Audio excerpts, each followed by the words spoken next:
Kultural, vaksin jati diri bangsa. Assalamualaikum warahmatullahi wabarakatuh. Bapak-bapak, ibu-ibu, adik sekalian, saya akan bercerita tentang sekumpulan kata yang merasa kagum dan merasa tergila-gila pada ular. Begitu melihat ular, sang kata ini langsung bilang, hebat sekali ular itu. Dia bisa berjalan cepat, lari gesit, dan tidak seperti kita yang jalannya loncat-loncat. Akhirnya bangsa kata ini bermusyawarah, intelektualnya diundang, akademisinya dipanggil, penelitinya semuanya dipanggil untuk membuat analisis.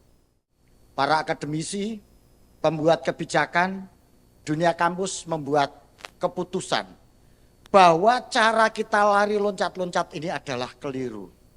Karena cara lari yang benar adalah seperti ular, yang gesit, lincah, dan bisa menangkap mangsa dengan cepat. Dan kompetitor kita ke depan ini adalah ular. Maka kita harus bisa berjalan seperti ular. Maka rame-ramelah bangsa kata ini melatih anak didiknya, generasinya untuk bisa berjalan seperti ular. Setelah kira-kira 25 tahun dari proses pencanangan itu, dievaluasilah kebijakan ini. Kembali para akademisi, kembali para rektor, kembali para peneliti menganalisa.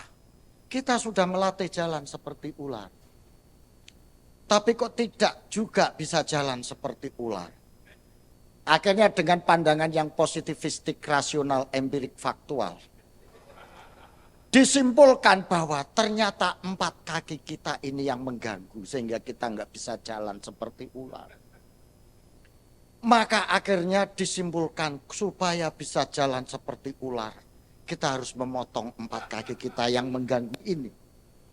Akhirnya ramailah dibuat program pemotongan kaki kata. Seluruh akademisi, bahkan lembaga-lembaga mengiklankan lembaganya. Dibuka operasi pemotongan kaki kata tanpa rasa sakit. Dan dijamin bisa jalan seperti ular secepatnya. Setelah 25 tahun lagi dianalisis, ternyata bangsa kata yang keempat kakinya terpotong itu, dia tetap gak bisa jalan seperti ular. Dan malah menjadi mangsa ular yang paling efektif untuk menggemukkan ular. Kasihan sekali nasib bangsa kata ini. Inilah referensi dan cermin bagi kita. Untuk bersaing dengan bangsa ular, kita tidak perlu menjadi ular. Mestinya bangsa kata cukup mengenali potensi fisiologi, potensi diri, dan kondisi fisik dia.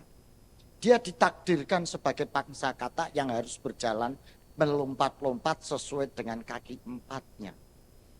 Untuk bisa bersaing dengan ular, dia tidak cukup dan tidak harus berjalan melata seperti ular.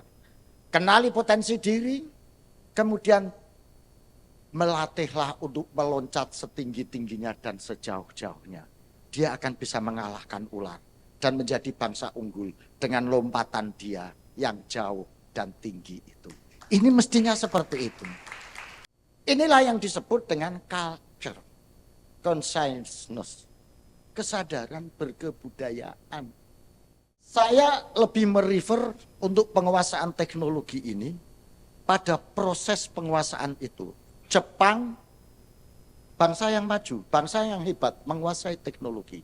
Tapi dia dibangun atas dasar pondasi dan kesadaran kultural dia yang dieksplor secara tepat dan akurat sebagai model untuk pengembangan dan penguatan teknologi. Sehingga dia tidak bisa menjadi bangsa yang disconnecting. Kita boleh bicara teknologi harus tinggi, tapi kemampuan teknologi tinggi bangsa ini sulit berkembang karena tidak didukung oleh kesadaran kultur yang kuat. Gitu. Yang seperti yang dilakukan oleh bangsa Jepang, bangsa Cina. Cina itu Pak tahun 70-an. Itu belum seperti sekarang. Tapi yang dibangun pertama kali dengan revolusi kebudayaan itu, bahkan dia sampai melakukan penelitian sosiokultural yang khas Cina, dan itu dibiayai dengan luar biasa. Sampai menemukan genetika kultural, genetika sosiologis Cina yang ini dikembangkan dalam rangka membangun strategi pengembangan teknologi yang dia bangun itu. Kita punya semuanya itu. Jadi tugas kita sekarang ini adalah melakukan penguatan imunitas kultural supaya tercipta daya kreatif dan inovatif lebih tinggi. Nah itu peran kampus apa? Ada dua menurut saya. Satu adalah melakukan saintifikasi terhadap khazanah, tradisi, budaya, sistem pengetahuan yang sudah ada dalam bangsa kita ini. Itu perlu disaintifikasi Pak. Karena ini menjadi modal dasar untuk pengembangan teknologi ke depan. Teknologi, sains itu hanya masalah technical, practical. Tetapi bahwa knowledge system yang dibangun pada kesadaran sistem pengetahuan yang ada dan dimiliki oleh suatu bangsa itu menjadi penting. Gitu. Karena inilah yang akan menjadi pondasi untuk pengembangan teknologi ke depan itu. Jadi yang pertama kita perlu melakukan saintifikasi terhadap sosial dan cultural capital yang ada di sini. Dan itu polanya, bentuknya, skenarionya menurut saya, satu mentransformasikan dari mitos menjadi etos supaya tercipta logos. Nah, mitos itu bisa menjadi pemantik terciptanya suatu logos. Barat bisa muncul seperti itu karena berangkat dari mitologi Yunani dan berbagai mitos yang lain. Yang dia kembangkan dengan kesadaran etos sehingga tercipta logos. Gitu. Nah mitos-mitos kita itu kita pandang pejoratif. Gitu. Padahal ini menjadi sistem dan sumber pengetahuan kita. Karena itu kita buang, karena silo pada cara pandang ular, akhirnya kita detik ini mengalami defisit culture. Defisit culture kita, dulu kita punya huruf kita hilang, tinggal huruf Latin. Kita punya huruf Jawa, huruf Palawa, huruf macam-macam. Yang itu di tempat lain dijaga dan dipelihara. Tapi itu kita hilangkan. Gitu. Ketika Montesquieu bicara soal trias politika, pada abad 19 misalnya, abad ke-16 ada seorang Sunda yang sudah bicara soal pembagian kekuasaan menjadi 3 dalam amanat Galunggo, Ratu, Resi, Rama. Itu dalam amanat Galunggo. Bahwa ini mata air kebudayaan dan peradaban ini kita lupakan. Bahkan berhenti tersumbat oleh sampah-sampah peradaban bangsa lain. Saya enggak menganggap peradaban ya, sampah peradaban. Kita punya mata air jernih yang ada di Batak Parmalin. Kita punya mata air jernih yang ada di Sunda Wiwitan. Kita punya mata air jernih yang ada di Ilaga Ligo. Kita punya mata air jernih yang ada di Bustanus Salatin dan Tajus Salatin. Tapi itu kita buang. Mata air jernih ini disumbat oleh sampah peradaban. Ima sampah peradaban dari barat maupun sampah peradaban dari timur tengah. Yang itu menjadi sumbatan itu. Nah, begitu kita menghadapi situasi seperti sekarang kita gagap dan bingung harus cari kemana. Padahal itu ada. Tinggal membuka sumbatan-sumbatan ini supaya mata air ini bisa kembali mengalirkan mata air jernih menjadi sumber inspirasi untuk mengembangkan dalam membangun peradaban. Gak mungkin peradaban kita ini dibangun dari peradaban lain karena itu gak connecting. Situasi yang terjadi saat ini itu karena tidak cocoknya antara bangunan sosial dengan pondasi sosial. Pondasi sosial kita itu yang ada saya sebutkan itu tadi di mata air itu.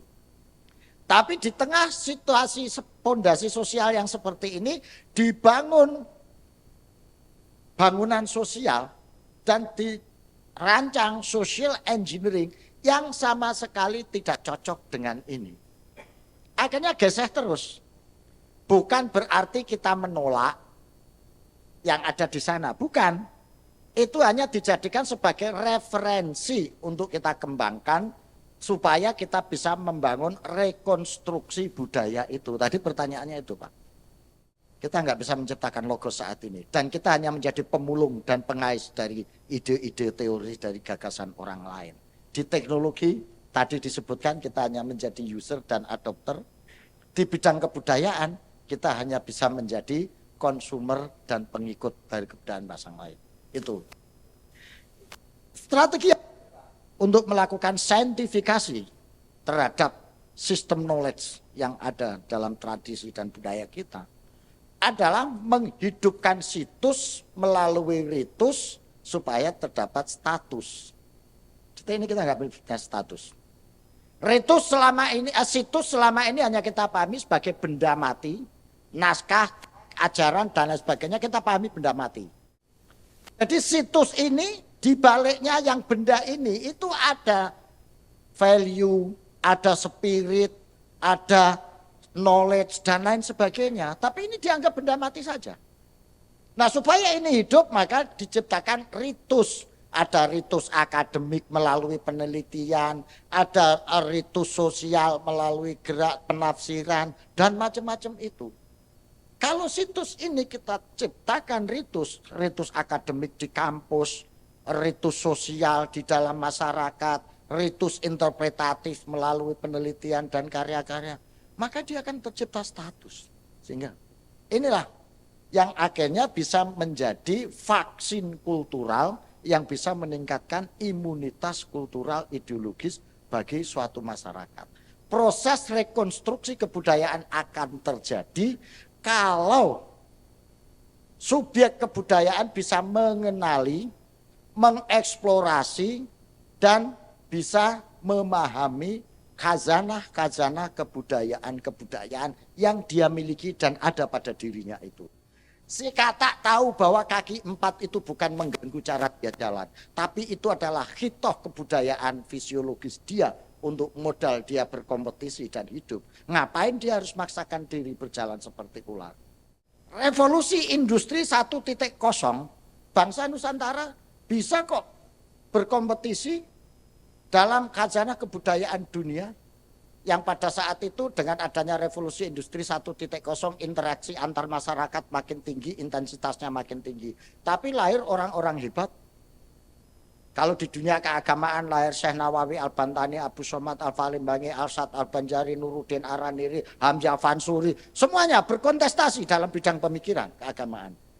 Dan beliau menang. Karena justru bisa mengekspor gagasan pemikiran-pemikiran kenusantaraan dalam dunia internasional.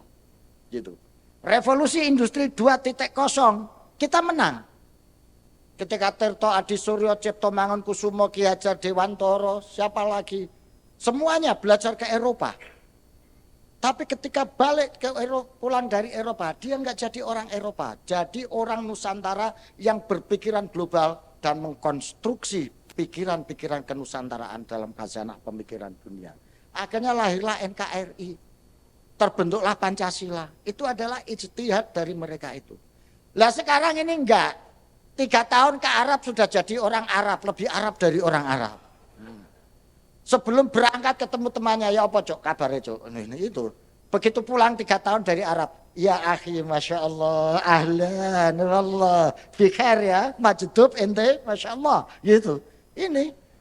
Dulu sebelum berangkat panggil bapak ibunya ya bu, pak. Begitu pulang, ya Umi, Masya Allah, akhi, Umi, semuanya mau diganti Arab. Air susu ibu, ASI. Diganti air susu Umi, ASU. Udah kan repot semua kayak begini jadinya. Jadi bukan soal itunya, ini menunjukkan dia nggak mampu melakukan rekonstruksi. Padahal orang dulu nggak seperti itu. Nah, dalam yang ke Eropa juga sama, Tirto Adi Suryo, Cipto Mangunkusumo, dia nggak jadi generasi yang hanyut dan larut. Nah, maka dari itu ketika detik ini kita melihat anak cucu kita hanyut, larut, tenggelam dalam kontestasi arus kebudayaan. Itu karena dia nggak memiliki self-defense mechanism secara kultural. Saya cuma mengingatkan, para leluhur kita sudah mewarisi emas, intan, permata, dan berlian yang ada di bongkahan batu dan butiran pasir. Tugas kita adalah mengasah, mengolah, supaya bongkahan batu dan butiran pasir yang mengandung intan permata itu muncul batu permata dan logam. Kita nggak bisa menjadi bangsa kera yang lebih sibuk berebut sebutir pisang daripada mengasah dan mengolah butiran pasir dan bongkahan batu menjadi bongkahan emas dan permata. Terima kasih. Alsastro atau lengkapnya Dr. Ngatawi Alsastro SAG MSI adalah seorang sosiolog, budayawan, dan tokoh agama di Indonesia. Alsastro aktif beraktivitas sebagai akademisi dan berkesenian, serta selalu keliling Indonesia menyapa berbagai kalangan masyarakat sebagai upaya untuk terus merajut keberagaman bagi Indonesia Raya.